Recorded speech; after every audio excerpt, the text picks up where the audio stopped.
वक्रतुंड महाकाय सूर्यकोटी समप्रभ निर्विघ्नं कुरु मे देवो सर्वकार्येषु सर्वदा.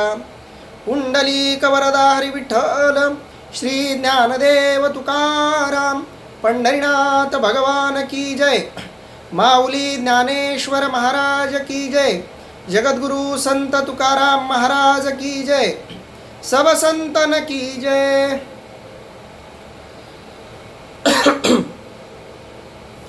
माऊली महावैष्णव ज्ञानियांचे राजे ज्ञानोबारायांच्या परमश्रेष्ठ ज्ञानेश्वरीच्या विवेचनामध्ये चिंतनामध्ये आपण रमलेलो आहोत. आज परमपावन अशा एकादशीच्या दिवशी या महाभारत प्रसंगातल्या श्रीमद भगवद्गीतेतल्या पहिल्या अध्यायातल्या सुरुवातीच्या काळातल्या ओव्यांचं आपण चिंतन करतोय, श्लोकांचं चिंतन करतोय. आत्तापर्यंत आपण बघितलं की दुर्योधनानं कौरव पांडव यांच्या सैन्यांचं वर्णन केलेलं आहे. इथपर्यंत वर्णन करून तो थांबलाय आणि पुढं काय घडतंय तो भाग आज आपण बघणार आहोत. तो श्लोक असा आहे, अयनेषु च सर्वेषु यथा भागमवस्थितः भीष्ममेवाभिरक्षन्तु भवन्तः सर्व एव हि. आपण सर्वांनी आपापल्या नेमलेल्या जागी आपला भाग न सोडता उभे राहून सर्व बाजूंनी भीष्मांचेच रक्षण करावे, असा या संस्कृत श्लोकाचा अर्थ आहे. या 11व्या क्रमांकाच्या श्लोकावर बोलताना माऊली निरूपण करतायत. मग पुनरपी काय बोले सकळ सैनिका ते म्हणितले, आता दळभार आपुलाले सरसे करा. आणि मग सगळ्या सैन्यांना उद्देशून तो दुर्योधन काय बोलायला लागला बघा. तेव्हा मग फिरून सर्व सेनापतीस तो म्हणाला.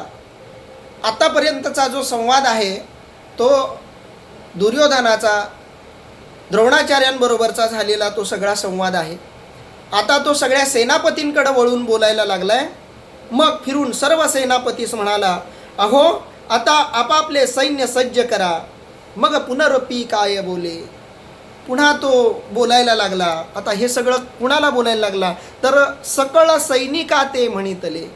सगळ्या सैनिकांना उद्देशून त्या सगळ्या सैनिकांकडे बघून तो पुन्हा बोलायला लागला. काय बोलायला लागला, आता दळभार आपुलाले सरसे करा. आता तुमचा जो दळभार आहे तो सगळा तुमचा दळभार जो आहे तो सरसे करा, म्हणजे सज्ज करा. युद्धासाठी त्या सगळ्यांना तयार करा. कारण आता महायुद्धाला सुरुवात होणार आहे आणि जे काही सैन्य आहे एक अक्षौहिणी सैन्य एका सेनापतीकडे दिलेला आहे. त्या सगळ्या सेनापतींना उद्देशून हा दुर्योधन बोलायला लागला आहे की ज्यांच्याकडं ज्या अक्षौहिणी सैन्याचं नेतृत्व दिलेलं आहे, जी अक्षौहिणी सैन्य आपल्या नियंत्रणामध्ये आहे, त्या सगळ्या सैन्यांकडं आता लक्ष द्या आणि आता आपल्या सगळ्या सैन्यांना या युद्धासाठी सज्ज राहायला सांगा, जागरूक राहायला सांगा. कोणत्याही क्षणी आता हे युद्ध सुरू होणार आहे अशा पद्धतीची मानसिकता आपल्या सगळ्या सेनापतींमध्ये जागृत करण्याच्या दृष्टीनं दुर्योधन हे बोलायला लागलाय. पुढं बोलतो, जया जिया अक्षौहिणी तेने तिया आयणी वरगण कवण कवणी महारथिया. अर्थात ज्यांच्या ताब्यात सैन्याच्या ज्या अक्षौहिणी आहेत त्यातील श्रेष्ठ महारथ्यांनी आपापल्या अक्षौहिणी पुढे जाऊन उभे राहावे. ज्यांना जे अक्षौहिणी सैन्य दिलेलं आहे त्या सैन्याच्या समोर त्या सेनापतींनी जाऊन उभं राहावं असं तो आवाहन करायला लागला आहे. कारण दुर्योधनालाही युद्धाची परिपूर्णपणे माहिती आहे. युद्धाचं शास्त्र, युद्धाचं तंत्र त्यानं चांगल्या पद्धतीनं अवगत केलेलं आहे आणि कोणतंही युद्ध यशस्वी होण्यासाठी त्या युद्धाचं नियोजन, त्या युद्धाचं व्यवस्थापन अतिशय महत्त्वाचं असतं. ऐन वेळेला सेनापती जागेवर नसेल तर त्या सेनापतीच्या नियंत्रणात असलेल्या सैनिकांमध्ये गोंधळ उडतो आणि सेनापती नसलेलं सैन्य म्हणजे इंजिन नसलेल्या आगगाडीसारखं आहे, सैन्य असून नसल्यासारखं आहे. कारण त्या सैन्यामध्ये सगळी ताकद सेनापतीमुळं मिळते जशी आगगाडीमध्ये सगळी ताकद ही इंधनाची असते किंवा इंजिनाची असते, इंजिनच नसेल तर ज्याप्रमाणे आगगाडीचे रेल्वेचे डबे चालू शकत नाहीत, अगदी त्या पद्धतीनं सेनापती जाग्यावर नसेल तर त्या सेनापतीच्या नियंत्रणात असलेलं सैन्य काहीही करू शकणार नाही. आणि या न्यायानं आपल्या सगळ्या सेनापतींना आवाहन करून दुर्योधन सांगतोय की तुम्हाला जे काही सैन्य नेमून दिलेलं आहे, ज्या प्रत्येकाला जे एक एक अक्षौहिणी सैन्य दिलेलं आहे, आपापल्या अक्षौहिणी सैन्यांच्या समोर उभं राहून तुम्ही तुमच्या सैन्यांना आवाहन करा, युद्धासाठी प्रवृत्त करा, त्यांची मानसिकता युद्धाच्या दृष्टीनं तयार करा आणि त्याच्यासाठी त्यांच्यासमोर तुम्ही उपस्थित राहणं, उपलब्ध राहणं ही गोष्ट अतिशय आवश्यक आहे. या दृष्टीनं जया जिया अक्षौहिणी, जया जिया म्हणजे ज्याला जी, अक्षौहिणी, अक्षौहिणी शब्दाचा इथं दिलेला अर्थ आहे 21,870. एक अक्षौहिणी सैन्य म्हणजे 21,870 एवढं सैन्य एका सेनापतीच्या नियंत्रणामध्ये देण्यात आलेलं आहे. म्हणून एवढ्या सैन्यांच्या समोर तुम्ही उभं राहायचं आहे. जया जिया अक्षौहिणी, ज्यांना जी अक्षौहिणी दिलेली आहे. अक्षौहिणी हा एक गणितातला संख्यावाचक शब्द आहे. वेद गणितामध्ये सुद्धा तुम्हाला यांचा उल्लेख बघायला मिळेल. जया जिया अक्षौहिणी तेने तिया आयनी, त्यानं त्या आईनी शब्दाचा इथं दिलेला अर्थ आहे, एक मिनिट अक्षौहिणीचाच हा सगळा अर्थ आहे 3चा. अक्षौहिणीचं इथं पूर्ण गणित दिलेलं आहे. 21,870 रथ, 21,870 हत्ती, 65,610 घोडे आणि 1,09,350 पायदळ इतकं सैन्य मिळून अक्षौहिणी सैन्याची योजना केलेली आहे. आणि आयनी शब्दाचा अर्थ युद्धस्थान. जया जिया अक्षौहिणी, ज्यांना जे अक्षौहिणी सैन्य दिलेलं आहे, म्हणजे एका सेनापतीच्या नियंत्रणामध्ये बघा रथ किती आहेत, 21,870 रथ आणि तितकेच हत्ती. म्हणजे आता रथ आहेत म्हणजे प्रत्येक रथावर एक सारथी असणार आणि त्या रथावर एक योद्धा असणार. म्हणजे एक रथ म्हटला की किमान 2 जण त्या रथावरती आरूढ होणार. 21,870 हत्ती म्हणजे तेवढ्या हत्तीवर किमान एक माणूस बसलेला असणार. म्हणजे 21,870च्या 3 पट संख्या, 65,610 घोडे. एका अक्षौहिणी सैन्यामध्ये घोड्यांची संख्या आहे 65,610 आणि एका अक्षौहिणी सैन्यांमधल्या पायदळाची संख्या आहे 1,09,350.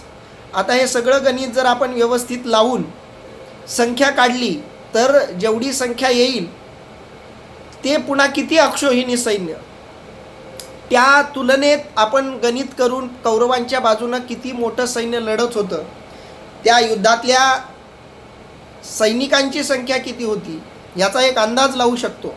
आणि त्यामुळे एवढ्या प्रचंड संख्येनं असलेल्या सैन्यांना, म्हणजे त्याच्यामध्ये पायदळ आहेत, घोडदळ आहेत, हत्तीदळ आहेत, रथसुद्धा आहेत, या सगळ्यांना नियंत्रण करणं किती गरजेचं आहे. कुरुक्षेत्रासारख्या विशाल पसरलेल्या मोठ्या प्रांगणावर, मोठ्या मैदानावर ही युद्ध चालू आहे आणि हे सगळं कौरवांच्या बाजूचं सैन्य आहे आणि हे सगळं सैन्य त्या बाजूनं उभं आहे आणि त्या सगळ्या सैन्यामध्ये एका अक्षौहिणी सैन्याचं हे वर्णन आहे. आणि एवढ्या अक्षौहिणी, प्रत्येक सैन्याचा एक सेनापती त्या अक्षौहिणी सैन्याचं नियंत्रण करतोय. 18 अक्षौहिणी सैन्याचं वर्णन माझ्या मते या कौरवांच्या बाजूनं आहे. याच्यापेक्षा थोडी कमी संख्या पांडवांच्या अक्षौहिणी सैन्यांची आहे. तर एवढ्या अक्षौहिणी सैन्यातल्या एका अक्षौहिणी सैनिकाला हे सगळं नियंत्रणासाठी दिलं आहे आणि प्रत्येकाला उद्देशून हा दुर्योधन सांगतोय जया जिया अक्षौहिणी, ज्याला जी अक्षौहिणी सैन्य दिलेलं आहे तेने तिया आयनी, त्यांनी आपापलं सैन्य घेऊन मैदानावरच्या ज्या भागामध्ये त्यांना उभं राहण्याचं सांगितलं गेलेलं आहे. वरगण कवण कवणी महारथिया, अर्थात ज्याला युद्धभूमीतला जो भाग दिलेला आहे त्या भागाच्या समोर जाऊन त्या महारथीनं उभं राहायचं आहे. वरगण कवण कवणी महारथिया. कोण कोण जे महारथी आहेत, सेनापती आहेत, त्यांनी आपापल्या सैन्यांचं नेतृत्व करायचं आहे, त्यांना आवाहन करायचं आहे, त्यांना आपल्या नियंत्रणामध्ये ठेवायचं आहे. अशा पद्धतीची सूचना सगळ्या सेनापतींना हा दुर्योधन द्यायला लागला आहे. पुढं तो म्हणतोय बघा, तेने तिया आवरिजे भीष्मातळी राहिजे द्रोणा ते म्हणे पाहिजे तुम्ही सकळ. अर्थात दुर्योधन काय म्हणतोय बघा, आणि त्यांनी त्या अक्षोहिणी सांभाळून भीष्मांच्या आज्ञेत वागावे. नंतर तो द्रोणाचार्यास म्हणाला, तुम्ही सर्व सैन्यांवर देखरेख ठेवावी. आता ज्याच्यासाठी हे सगळं युद्ध चालू आहे, ज्याची इच्छा पूर्ण करण्यासाठी, ज्याचा स्वार्थ साध्य करण्यासाठी, ज्याची सत्तेची मनीषा, ज्याची सम्राट होण्याची इच्छा पूर्ण करण्यासाठी हे सगळं महाभारताचं युद्ध चालू आहे, तो दुर्योधन आपल्या सगळ्या सैन्यांनाही उद्देशून सांगतोय की तुम्ही आपापल्या अक्षोहिणी सैन्यांचं नियंत्रण करत करत केवळ सैनिकांवरच नियंत्रण ठेवा असं नाही, त्यांनाच युद्ध प्रवृत्त करा असं नाही, तर तुम्ही सगळेजण मिळून एकत्रितपणे भीष्माचार्यांचं रक्षण करा. भीष्माचार्यांना वेळोवेळी कोणत्याही प्रकारची मदत लागली युद्धामध्ये तर ती मदत तुम्ही पुरवा. नाहीतर भीष्माचार्यांकडेच दुर्लक्ष झालं, ते जर छोट्या छोट्या गोष्टींमध्ये अडकून बसले तर या सगळ्यांचं नियंत्रण व्यवस्थित करणं शक्य होणार नाही. आणि जसं सगळ्या अक्षोहिणी सैन्याचं नेतृत्व सेनापती करतोय, तसं सगळ्या सेनापतींचं नेतृत्व सरसेनापती करतायत. आणि ते सरसेनापती या भूमिकेतून भीष्माचार्य आहेत, तसेच कृपाचार्य आहेत, द्रोणाचार्यसुद्धा आहेत. म्हणून सगळ्या सेनापतींना असंही आवाहन दुर्योधन करतोय की तुम्ही केवळ तुमचे अक्षोहिणी सैन्यच सांभाळा असं नाही, तुमच्या सैनिकांकडून युद्ध करून घ्या इतकंच नाही, तर तुम्ही वेळोवेळी भीष्माचार्यांकडं लक्ष द्यायचं आहे. भीष्माचार्यांकडं का लक्ष द्यायचं आहे, तर भीष्म हे आपले सरसेनापती आहेत, त्यांना वेगवेगळ्या वेळी कोणत्याही प्रकारची अडचण आली तर ती तुम्ही त्यांना मदत पुरवली पाहिजे. या दृष्टीनं तो म्हणतो, तेणे तिया आवरिजे भीष्मातळी राहिजे. तेने तिया आवरिजे म्हणजे त्यानं आपापल्या सैनिकांना आवरायचं आहे, नियंत्रणात ठेवायचं आहे. युद्धा कशा पद्धतीनं ते करतायत याच्यावरही लक्ष ठेवायचं आहे. युद्धामध्ये त्यांची प्रवृत्ती राहील याही पद्धतीनं बघायचं आहे. आणि ते युद्ध प्रवृत्तीच्या बाहेर जात असतील तर त्यांना आवरायचंही आहे. या सगळ्या गोष्टी सेनापती म्हणून तुम्हाला करायच्या आहेत. म्हणून तेने तिया आवरिजे, त्यानं त्या आपापल्या अक्षोहिणी सैन्यातल्या सैनिकांना, घोडदळ, पायदळ, रथातल्यांना, त्यातल्या हत्तीदळाला, या सगळ्यांना त्यांनी आवरायचंच आहे. आणि त्याचबरोबर भीष्मातळी राहिजे, भीष्मांकडं सुद्धा त्यांनी लक्ष द्यायचं आहे, भीष्मांच्या आज्ञेत राहायचं आहे. भीष्मांनी जे काही सांगितलेलं आहे ते सगळं तुम्हाला ऐकायचं आहे. भीष्म जी आज्ञा देतील ती आज्ञा सेनापती म्हणून तुम्हाला पाळायची आहे. आणि ती आज्ञा पाळून मग तुम्ही तुमच्या सैन्यांचं नियंत्रण करायचं आहे.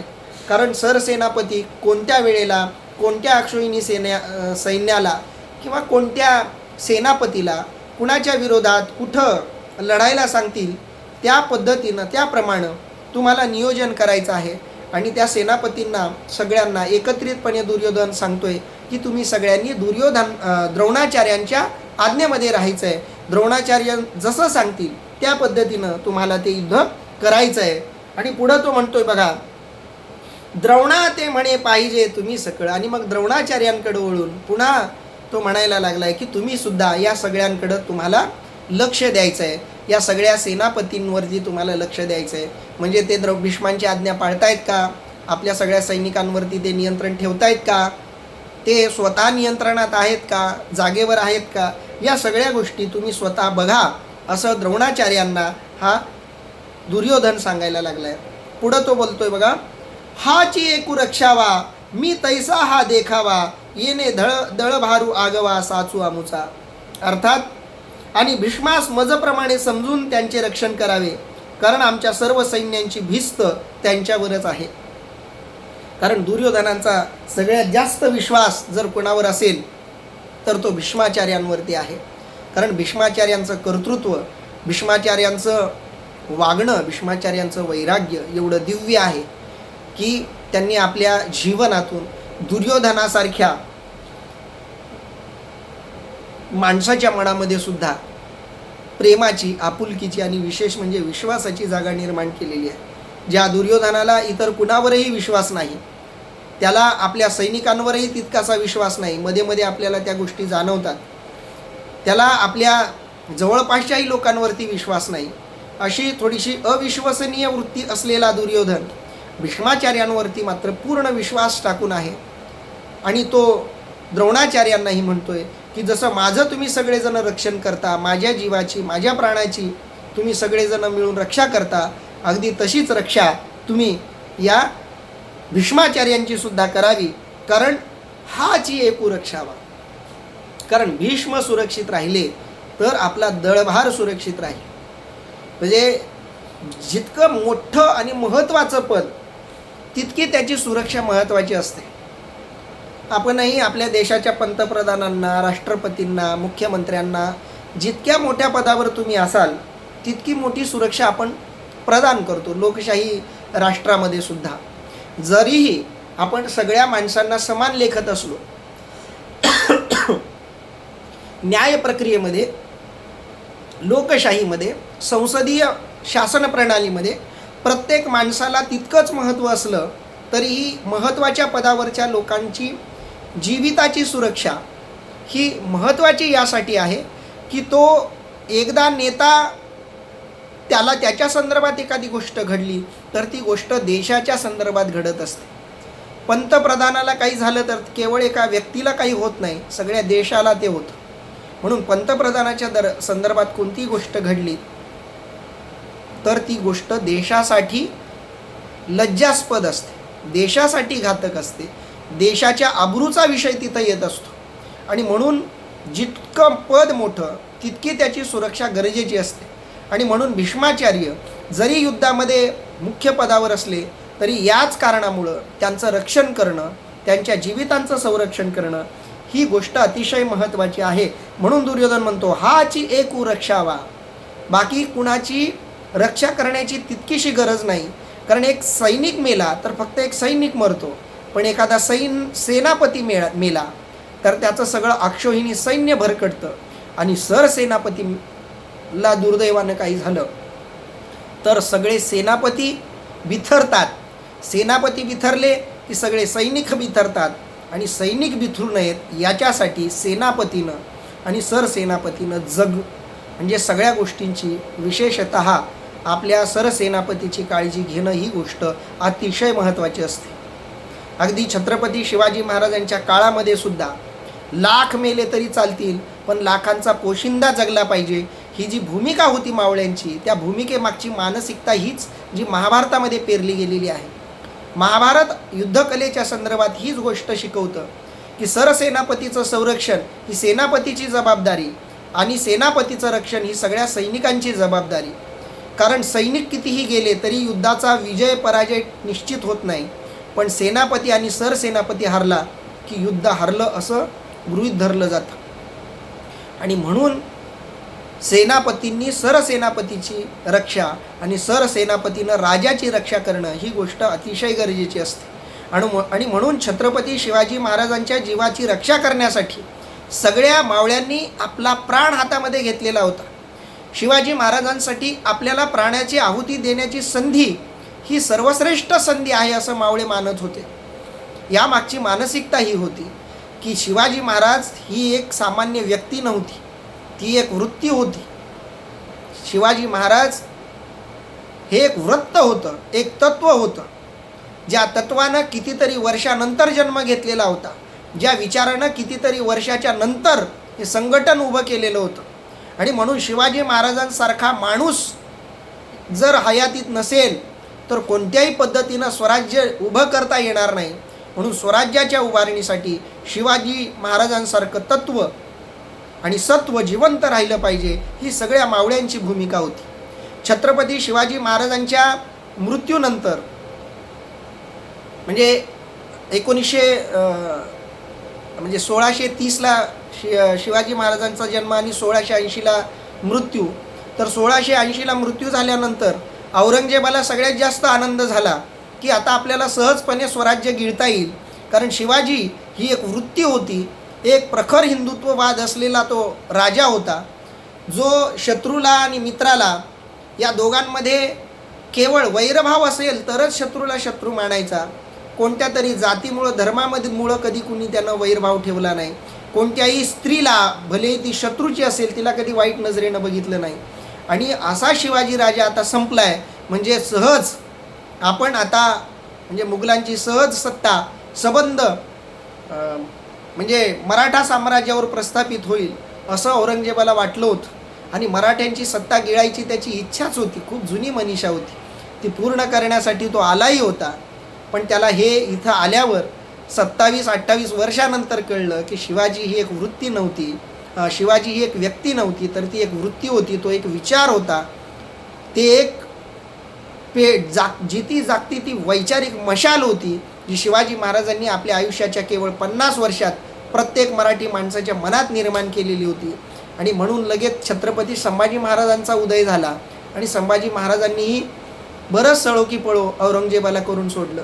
दुर्दैवानं काही गद्दार लोक भेटले म्हणून संभाजी महाराजही औरंगजेबाच्या तावडीत सापडले. पण संभाजी महाराजांना निर्दयीपणे मारूनसुद्धा औरंगजेबाला मराठीशाहीवर आपलं साम्राज्य प्रस्थापित करता आलं नाही. शेवटी अशीच मनीषा ठेवून रोगानं दुर्धर होऊन तो महाराष्ट्रातच नगर जिल्ह्यामध्ये मरण पावला. हे सगळं घडण्याचं कारण एक होतं की राजाला जगवण्याचं, राजाला टिकवण्याचा प्रयत्न सगळ्या लोकांनी तितक्याच मोठ्यापणे पद्धतीनं केला होता.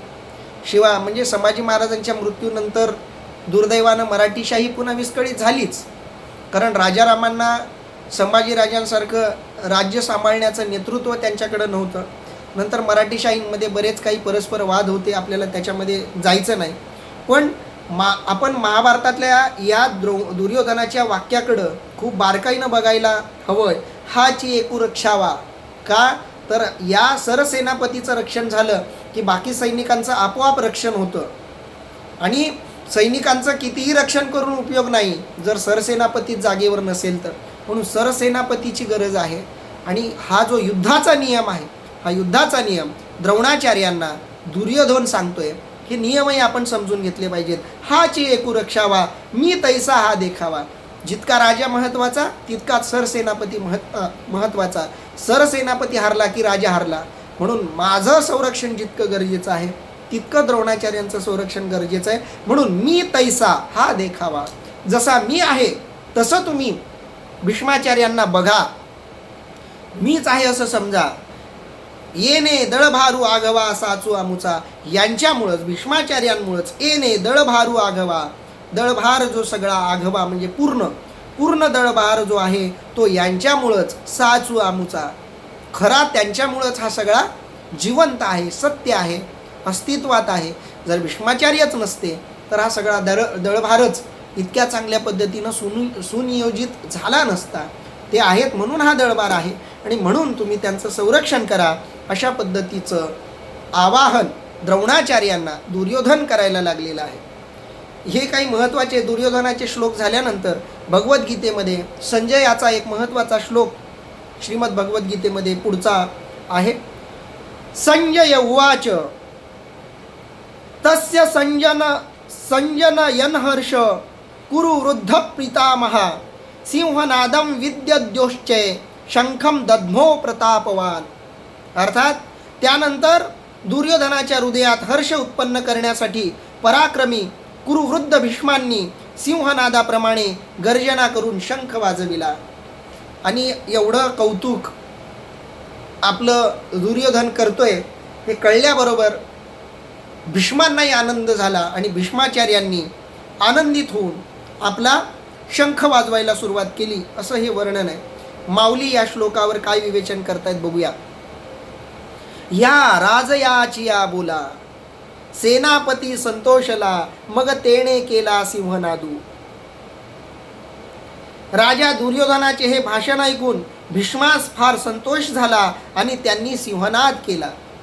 या राजयाचिया बोला, हे आतापर्यंत जे काही राजा बोललाय म्हणजे दुर्योधन बोललाय की तो द्रोणाचार्यांना म्हणतोय, माझ्यासारखं तुम्ही भीष्माचार्यांचं रक्षण करा, तुम्ही सगळ्या सेनापतींवरती नियंत्रण ठेवा. सगळ्या सेनापतींनाही तो सांगतोय की भीष्माचार्यांच्या आज्ञेमध्ये राहा, ते जा सांगतील त्याच पद्धतीनं करा. हे सगळं ऐकल्याबरोबर भीष्माचार्यांनाही आनंद झाला. या राजयाची या बोला सेनापती संतोषला. इथं सेनापती हा शब्द भीष्माचार्यांना उद्देशून आलेला आहे. सेनापती संतोषला मग तेने केला सिंहनाद. आणि हे सगळं ऐकून त्यांनी सिंहनाद केला. सिंहनाद म्हणजेच एका अर्थानं शंखनादाला इथं सिंहनाद असा शब्द वापरलाय. सिंह जेव्हा एखाद्या शिकारावर झडप घालतो तेव्हा त्या शिकाऱ्याला म्हणजे जी त्याची शिकार आहे ती शिकार भयभीत झाली पाहिजे, गर्भगळीत झाली पाहिजे, तिचा धीरच गळून गेला पाहिजे, अशी तो डरकाळी फोडतो सिंह. अगदी त्या पद्धतीचा सिंहनाद भीष्माचार्यांनी केलेला आहे. कारण शत्रूवर आक्रमण करताना शत्रूला भीती वाटेल असं काहीतरी आक्रमणाच्या सुरुवातीला करणं खूप गरजेचं असतं. मावळेसुद्धा हर हर महादेव, जय भवानी, जय शिवाजी अशी मोठी गर्जना केले. त्यानंतर सगळ्या मुघलांना भीती वाटायची. हर हर महादेव नुसता आवाज ऐकला तरी मुघल सगळे गर्भगळीत व्हायचे, घाबरायचे, भिवून पळून जायचे. नुसती गर्जनासुद्धा पुरेशी होती. त्यातल्या त्यात छत्रपती शिवाजी महाराज की जय म्हटल्याबरोबर सगळ्या शत्रूंना धास्ती बसायची. एवढी ताकद मराठ्यांनी कमवलेली होती, एवढी ताकद त्या गर्जनेमध्ये होती. म्हणून गर्जना हा कोणत्या युद्धाचा महत्त्वाचा भाग असतो. आताही आपण जेव्हा युद्ध करतो, युद्धप्रसंग जर कधी आला तर त्या युद्धाच्या सुरुवातीला कोणत्या ना कोणत्या प्रकारचा ध्वनी हा केलाच जातो. आपलं सैन्यसुद्धा जेव्हा परकीय शत्रूंवर आक्रमण करायला जातं तेव्हा वेगवेगळे जे आपले बटालियन्स आहेत त्या प्रत्येक बटालियनची वेगवेगळी घोषणा आहे. त्या प्रत्येक घोषणा करतच ते शत्रूवर आक्रमण करतात. याची दोन कारणं आहेत. एक, घोषणा केल्यामुळं शत्रू गर्भगळीत होतो आणि घोषणा केल्यामुळं आपल्यालाही स्फूर्ती येते, वीरश्री चढते.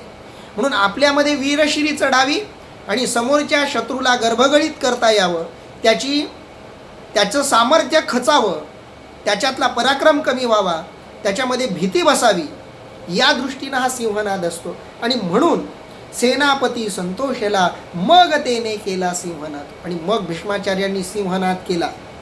तो गाजत असे अद्भुत दोन्ही सैन्यातू, प्रतिध्वनी न समातू उपजत असे.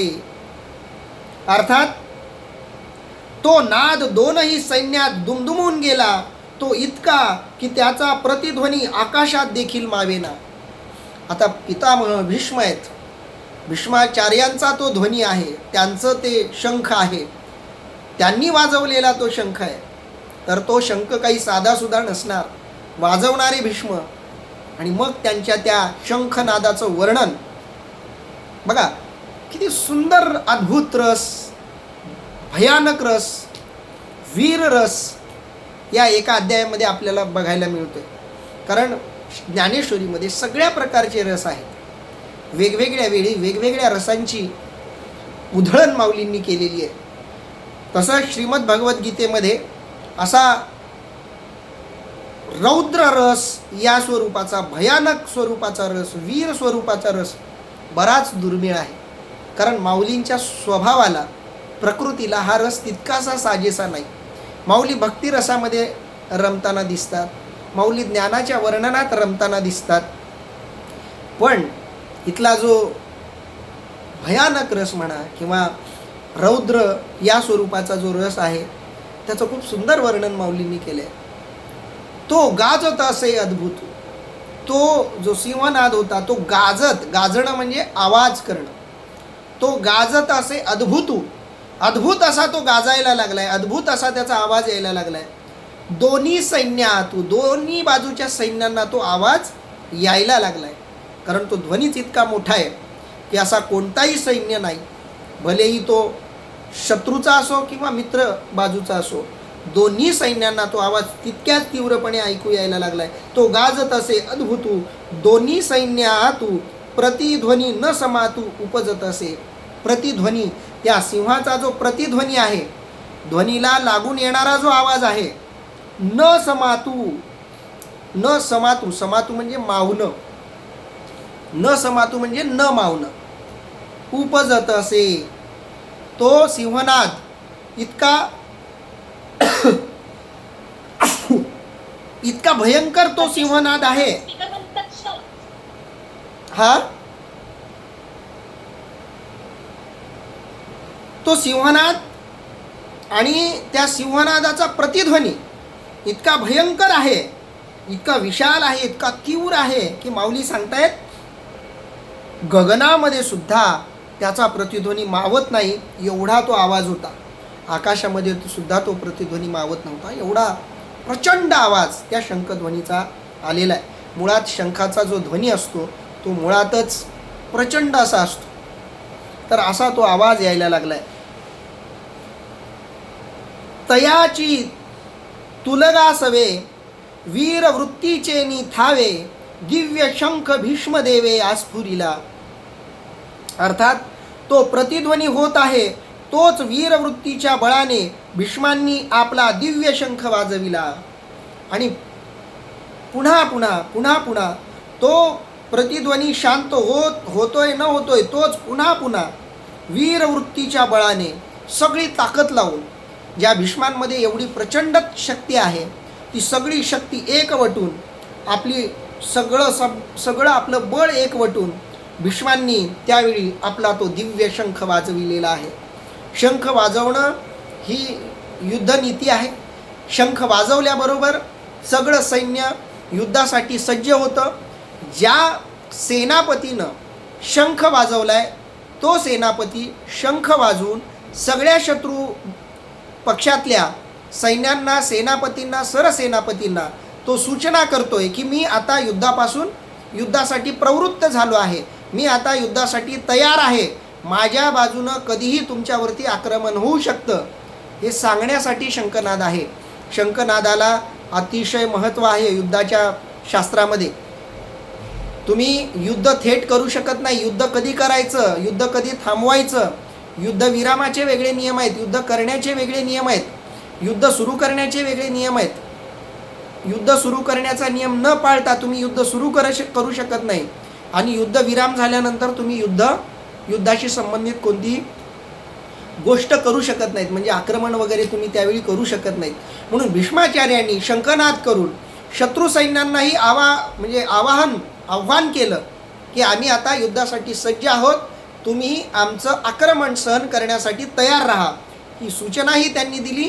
त्याचबरोबर आपल्या दळातल्या, आपल्या पक्षातल्या सगळ्या सैनिकांनाही एक प्रकारचा धीर यातून दिला की आता आपल्याला पूर्णपणे युद्धासाठी सज्ज राहायचं आहे.